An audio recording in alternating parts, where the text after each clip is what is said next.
पुर की बात करते हैं। यहाँ पर कांग्रेस चारों खाने चित हो चुकी है और समाजवादी पार्टी का दामन थामने वाले इमरान मसूद के भी हाथ खाली हैं। इमरान मसूद ने जब कांग्रेस को अलविदा कहा था उस वक्त उन्होंने कहा था कि ऐसा नहीं कि कांग्रेस ने उनको मान सम्मान नहीं दिया। उन्होंने प्रियंका गांधी, राहुल गांधी की खुलकर तारीफ की थी और ये कहते हुए सपा का दामन थामा था कि समाजवादी पार्टी में शामिल होना वक्त की ज़रूरत है, क्योंकि भाजपा को उत्तर प्रदेश में शिकस्त अगर कोई दे सकता है तो वो समाजवादी पार्टी है, इसलिए मैं समाजवादी पार्टी का दामन थाम रहा हूं। इमरान मसूद के समाजवादी पार्टी में शामिल होने के बाद ये माना जा रहा था कि यहां पर अब समाजवादी पार्टी कोई बड़ा करिश्मा, कोई बड़ा कमाल करेगी। कम से कम 5 सीटें मानी जा रही थी कि यहां पर समाजवादी पार्टी जरूर जीतेगी। इमरान मसूद का जादू या इमरान मसूद का जनाधार कह सकते हैं, उनका मजबूत कद कह सकते हैं, क्योंकि 2017 में भी कांग्रेस की स्थिति बहुत ज्यादा कमजोर थी और उस दौरान 2 सीटें यहां से कांग्रेस की झोली में गई थी। 2022 में जहां पूरे उत्तर प्रदेश में कांग्रेस ने सिर्फ 2 सीटें जीती हैं, वहीं 2017 के विधानसभा चुनाव में सहारनपुर में ही सिर्फ कांग्रेस ने 2 सीटें जीतकर सबको हैरान कर दिया था, बल्कि इमरान मसूद के मजबूत कद का भी अंदाजा लगाया गया था। लेकिन इस बार जब वो समाजवादी पार्टी में शामिल हुए तो जैसा कि मैंने आपको बताया, माना गया कि सहारनपुर में कम से कम 5 सीटों पर समाजवादी पार्टी जरूर कामयाबी हासिल करेगी, इमरान मसूद का जादू चलेगा। लेकिन ऐसा कुछ नहीं हो सका। इमरान मसूद के हाथ खाली हैं। उनको ये उम्मीद थी कि समाजवादी पार्टी की अगर उत्तर प्रदेश में सरकार बनती है तो इमरान मसूद के समर्थकों को भी यही उम्मीद थी कि समाजवादी पार्टी की अगर सरकार सत्ता में आती है तो फिर इमरान मसूद को सरकार और पार्टी में अहम जिम्मेदारी दी जाएगी।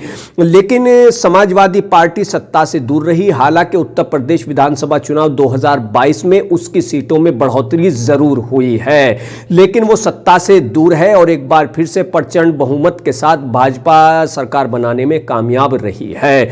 जहां तक कांग्रेस की बात है तो कांग्रेस सहारनपुर में चारों खाने चित हो चुकी है और इसका अंदाजा आप इसी से लगा सकते हैं कि कांग्रेस ने यहां पर सभी 7 सीटों पर अपने उम्मीदवार उतारे थे, लेकिन उनकी जमानत जब्त हो गई।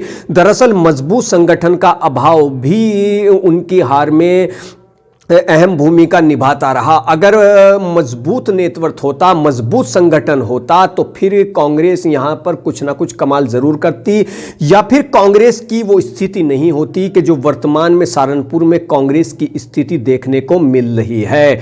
इमरान मसूद ही नहीं कांग्रेस से गए, बल्कि कांग्रेस से जिलाध्यक्ष रहे शशि वालिया और उनके भाई ने भी कांग्रेस का दामन छोड़कर भाजपा में अपने लिए विकल्प तलाश किया। भाजपा में वो शामिल हो गए, तो इससे भी कांग्रेस को सहारनपुर में झटका लगा। और कांग्रेस की जो स्थिति है वो ये है कि अगर कांग्रेस के पास सहारनपुर में संगठन मजबूत होता या इमरान मसूद जैसा कोई और नेता सहारनपुर में कांग्रेस के साथ होता तो आज सहारनपुर में शायद कांग्रेस की तस्वीर कुछ और ही होती।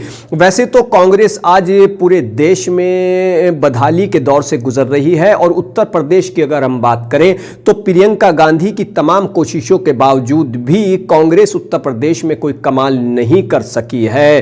कांग्रेस सिर्फ 2 सीटें जीतने में ही सफलता हासिल कर चुकी है। इसके अलावा कांग्रेस की स्थिति काफी डाउन रही है। कई सीटों पर तो कांग्रेस के उम्मीदवारों को MIA मजलिस इत्तेहादुल मुस्लिमीन यानी ओवैसी की पार्टी के उम्मीदवारों से भी कम वोट मिले हैं। सहारनपुर में भी कई जगह पर यही स्थिति देखने को मिली है, जहां पर ओवैसी के उम्मीदवार से भी कम कांग्रेस के उम्मीदवार की झोली में वोट गया है।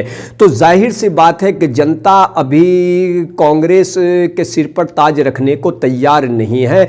जहां तक इमरान मसूद की बात है तो उनका अगला कदम क्या रहता है, इस पर सभी की निगाहें बनी हुई हैं और कांग्रेस की स्थिति किस तरह से मजबूत होती है, किस तरह से कांग्रेस हाईकमान इस पर गंभीरता से विचार करता है और क्या कदम इसके लिए उठाए जाते हैं, इस पर सभी की निगाहें बनी रहेंगी। हमारे चैनल को लाइक, सब्सक्राइब करना ना भूलें, वीडियो को जरूर शेयर करें, कमेंट करें। धन्यवाद।